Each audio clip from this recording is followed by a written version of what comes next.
Hey, Leap of Faith fam, Pastor Chris here. I hope you had a great weekend.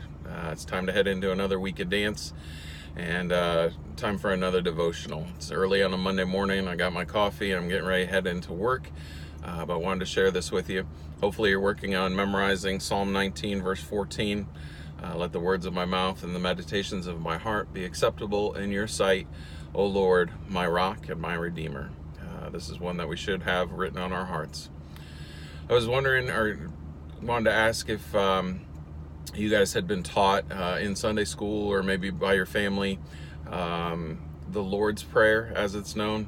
Jesus was asked by his disciples how to pray, and he replied by saying, "Pray in this way," and he gave us the Lord's Prayer.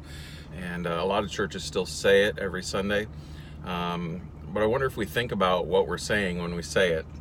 We have the first phrase, our Father, which art in heaven, hallowed be thy name. And hallowed is not a word that we use very often at all anymore.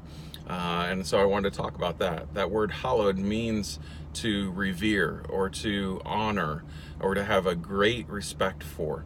And so when we say, God, may your name be hallowed, we're saying we want to have a high respect for his name. And so that means that we would never speak his name in a negative way or in a flippant way or in a casual way, that we always revere and have respect for his name. For a long time, the phrase, "oh my God," has been incredibly popular among people, but that's not something that we should say. That's not the proper use of his name.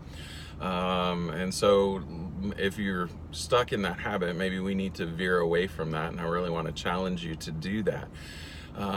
We want to honor God's name. The Jewish people so honor God's name that they don't even write it out entirely. They'll leave the O out of it. They'll just write the G and a blank and a D. That's how much they respect God's name. And so we just want to be careful how we use it. We want the words of our mouth to be acceptable in his sight. And so that would include the use of his name. So let's work on that this week. Work on memorizing our scripture verse. Don't forget Ephesians 4:29 also. And have a great week. God bless you guys. Love you.